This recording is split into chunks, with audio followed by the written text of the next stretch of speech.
Hello everyone, welcome back to organise learning channel. अगर आप मेरे चैनल पर नए हैं तो चैनल को सब्सक्राइब करें, वीडियो को एंड तक ज़रूर देखें और अगर आपको वीडियो अच्छी लगे तो वीडियो को लाइक शेयर और कमेंट करें। तो आज की इस वीडियो में हम डिस्कस करने वाले हैं जो डीओई दिल्ली की तरफ से क्लास 10 के लिए एनुअल प्रैक्टिस पेपर दिया गया है। तो उसके जो कुछ क्वेश्चंस हैं वो 20th क्वेश्चन तक जो है सेक्शन ए तक हम जो है पढ़ चुके हैं, पहले की वीडियोज़ में डिस्कस कर चुके हैं क्वेश्चंस।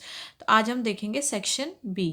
तो सेक्शन बी में देखते हैं question number 21 to 26 are very short answer questions. तो 21 से 26 के जो हैं वो बहुत ही छोटे उनके आंसर लिखने हैं और वो 2 मार्क्स का एक क्वेश्चन होगा। तो उसके अकॉर्डिंगली हमें जो है वेरी शॉर्ट आंसर करना है उनको। तो पहला जो क्वेश्चन है 21st क्वेश्चन है वो हमें क्या दिया गया है, mention the names of the metals for the following. हमें बताने हैं इनके लिए मेटल्स के नाम क्या क्या होंगे। दो कंडीशंस है, पहली है two metals which are alloyed with iron to make stainless steel. दो मेटल्स जो कि हम आयरन के साथ अलॉय करते हैं जिससे कि स्टेनलेस स्टील बनाया जा सके। तो इसका आंसर देख लेते हैं हम। तो इसका आंसर हमारे पास हो जाएगा निकल एंड क्रोमियम। ये दो जो मेटल्स है ये अलॉय किए जाते हैं आयरन के साथ स्टेनलेस स्टील बनाने के लिए। ठीक है।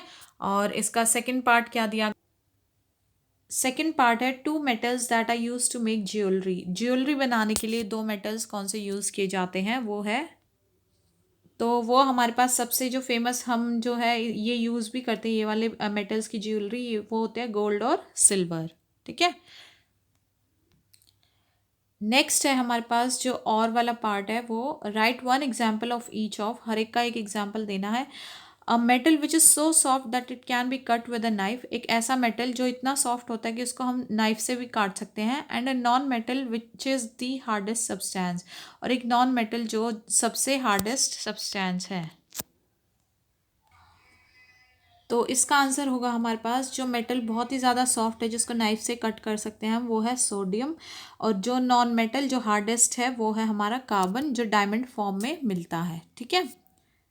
नेक्स्ट है, नेक्स्ट पार्ट है a metal and a non metal which exist as a liquid at room temperature. एक मेटल और नॉन मेटल बताने हैं जो लिक्विड की फॉर्म में एग्जिस्ट करते हैं रूम टेम्परेचर पर।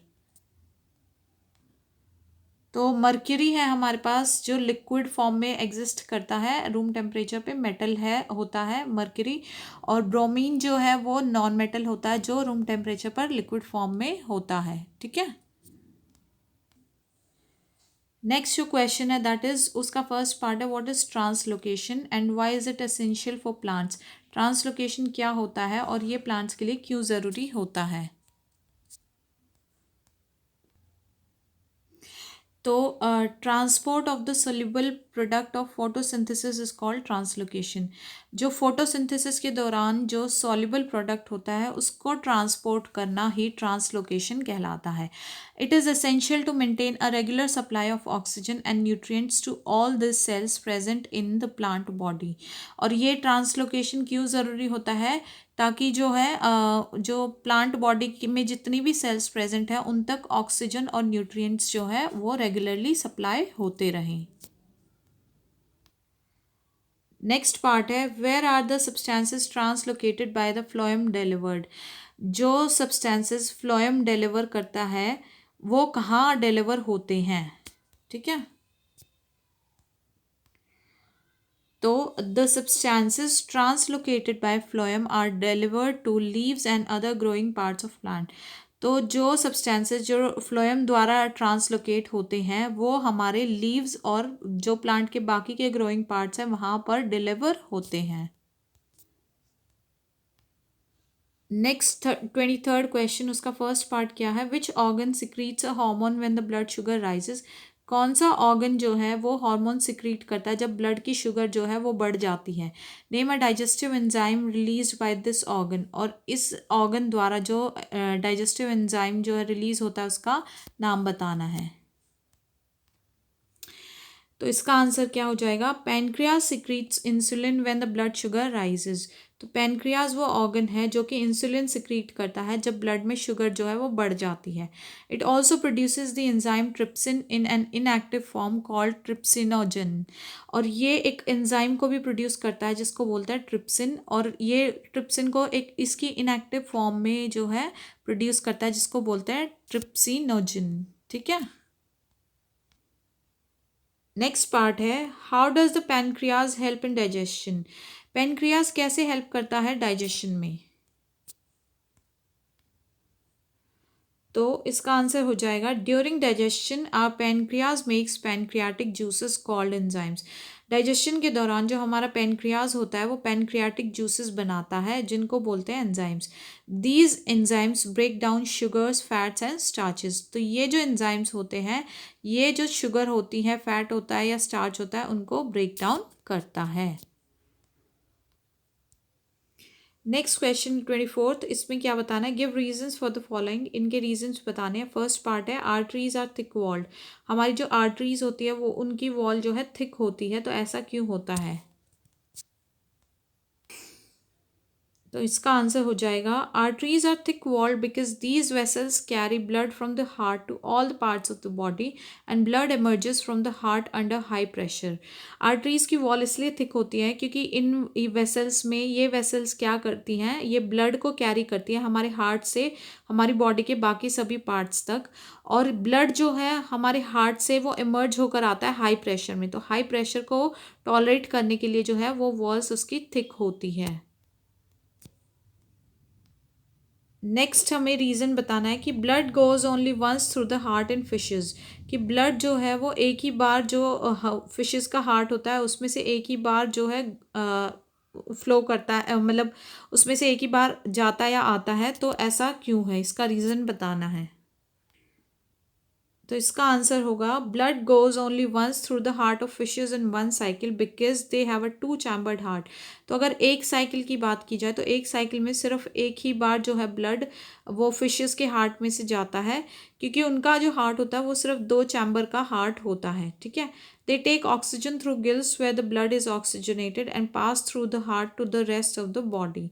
तो वो क्या करती हैं फिशेस, वो अपना ऑक्सीजन गिल्स से लेती हैं जहाँ पे ब्लड जो है वो ऑक्सीजनेट हो जाता है और उसको पास कर देती हैं, हार्ट के थ्रू पास करती हैं बाकी सारी बॉडी तक पहुँचाने के लिए।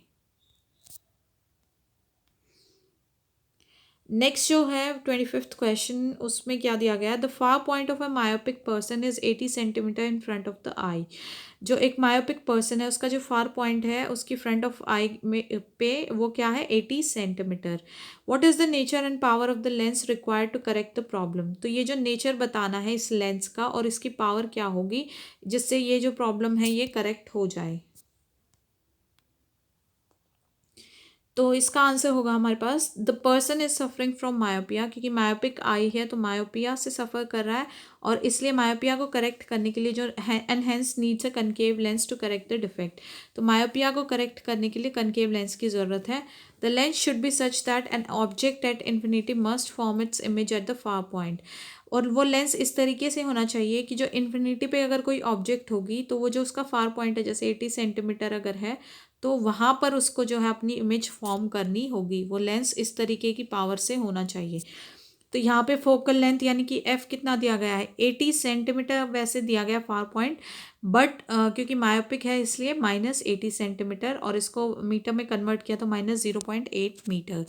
अब पावर ऑफ लेंस का फॉर्मूला होता है P is equal to 1/f, यानी कि 1/-0.8। तो ये कितना हो जाएगा जब इसको सॉल्व किया तो -1.25। और डायोप्टर डी जो है इसकी यूनिट होती है। ठीक है, तो ये आंसर हो जाएगा इसका। तो और वाला जो पार्ट है उसमें जो फर्स्ट पार्ट है वो क्या दिया गया है, वाई डू स्टार्स ट्विंकल। जो स्टार्स होते हैं वो टिमटिमाते क्यों हैं। तो इसका आंसर हो जाएगा, stars twinkle due to atmospheric refraction of star light. Stars जो है वो टिमटिमाते हुए क्यों दिखते हैं, क्योंकि जो स्टार लाइट की एटमॉस्फेरिक रिफ्रैक्शन होता है उसकी वजह से। जैसे ही जो स्टार्स होते हैं, स्टार लाइट है वो एटमॉस्फेयर में एंटर करेगी तो रिफ्रैक्शन की वजह से जो तारे हैं वो टिमटिमाते हुए दिखाई देते हैं।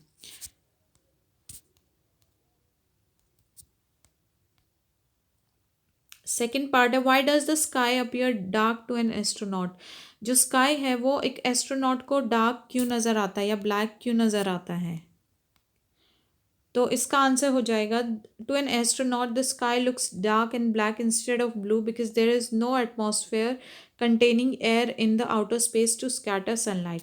एक एस्ट्रोनॉट को स्काई इसलिए डार्क या ब्लैक दिखता है क्योंकि, और ब्लू इसलिए नहीं दिखता क्योंकि कोई भी एटमॉस्फेयर नहीं होता है आउटर स्पेस में जिसमें हवा हो, और जिसकी वजह से जो सनलाइट है वो स्कैटर नहीं हो पाती, इसलिए वो बिल्कुल डार्क दिखता है। नेक्स्ट क्वेश्चन है, distinguish between biodegradable and non biodegradable waste.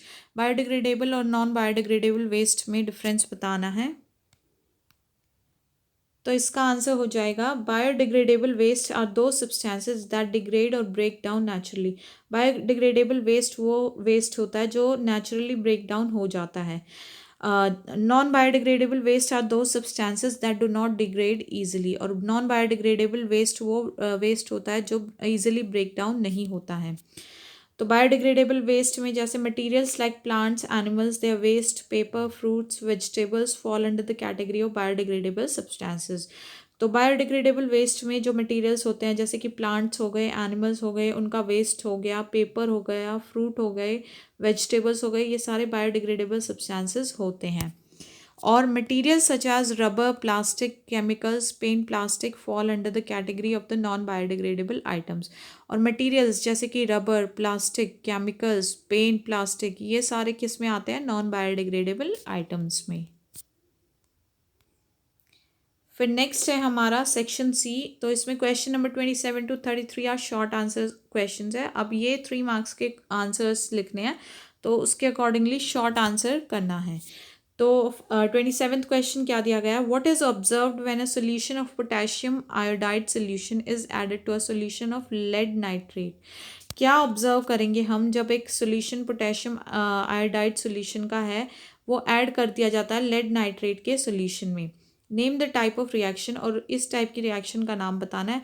Right a balanced chemical equation two represent the above chemical reaction, और एक बैलेंस्ड केमिकल इक्वेशन लिखनी है इस केमिकल रिएक्शन को दर्शाने के लिए। ठीक है, तो इसका आंसर होगा, when a solution of potassium iodide is added to a solution of lead nitrate the precipitation of a yellowish solid is observed. तो जब पोटेशियम आयोडाइड का सॉल्यूशन वो ऐड कर दिया जाता है लेड नाइट्रेट के सॉल्यूशन में, तो एक येलोइश कलर का, एक येलो कलर जैसा सा जो है सॉलिड का प्रेसिपिटेशन है वो ऑब्जर्व किया जाता है। This yellowish solid is lead iodide, और यही येलोइश सॉलिड क्या होता है, लेड आयोडाइड। ठीक है, potassium nitrate is formed along with lead iodide, और लेड आयोडाइड तो बनता ही है, उसके साथ साथ पोटेशियम नाइट्रेट भी बनता है। और this is a double displacement reaction, तो ये इस टाइप की रिएक्शन जो है वो डबल डिस्प्लेसमेंट रिएक्शन है। क्योंकि देखो ये है पोटेशियम आयोडाइड, और जब इसने रिएक्ट किया किसके साथ, लेड नाइट्रेट के साथ, तो क्या मेन प्रोडक्ट क्या बना, एक येलोइश सॉलिड बना, वो है लेड आयोडाइड। ठीक है, और उसके साथ साथ पोटेशियम नाइट्रेट भी बन रहा है। तो ये डबल डिस्प्लेसमेंट है क्योंकि ये डिस्प्लेस करा रहे हैं अपने अपने सॉल्यूशन से इनको, और अपना अलग एक प्रोडक्ट ये फॉर्म कर रहे हैं। और अब इसको जो है बैलेंस करने के लिए यहाँ पे ये 2 के आई, क्योंकि के इधर यहाँ पे आई के साथ देखो, अगर यहाँ सिर्फ इतना लिखते के आई plus PbNO3 2 gives KNO3 plus PbI2। अब यहाँ पे देखो के कितना है, इधर भी 1 है, इधर भी 1 है, तो इसको तो अभी ज़रूरत नहीं है बैलेंस करने की। यहाँ है आई 1 है, यहाँ पे आई कितना है 2, तो अब यहाँ पे 2 चाहिए होंगे हमें, तो इसलिए हम इसको 2 से मल्टीप्लाई कर देंगे। तो अब देखो यहाँ के कितने हो गए 2, तो अब इधर के 1 है, तो इसको भी 2 से मल्टीप्लाई किया। ठीक है, अब 2 से मल्टीप्लाई करते ही के, ठीक है, ओके है। एन कितना है हमारे पास, एन यहाँ पे 2 है, यहाँ पे भी 2 हो गया। O3 से 2 मल्टीप्लाई और 2 3 6 हो गया। यहाँ पे 3 × 2 3 × 2 ये भी कितना हो गया 6 हो गया। तो यानी कि हमारी इक्वेशन जो है वो बैलेंस हो जाएगी इस तरीके से। ठीक है, तो इस वीडियो में हम इन्हीं क्वेश्चंस तक डिस्कस करते हैं, बाकी के जो क्वेश्चन है वो हम नेक्स्ट वीडियो में डिस्कस करेंगे। तो आशा है कि आपको ये वीडियो और ये सॉल्यूशन समझ में आए होंगे। अगर आपको वीडियो अच्छी लगी है और समझ में आई है तो वीडियो को ज़्यादा से ज़्यादा शेयर करें, वीडियो को लाइक करें, कॉमेंट करें, चैनल को सब्सक्राइब करें। मिलते हैं नेक्स्ट वीडियो में, और तब तक आप जो है बहुत अच्छे से अपनी तैयारी करते रहिए। All the best for your exams.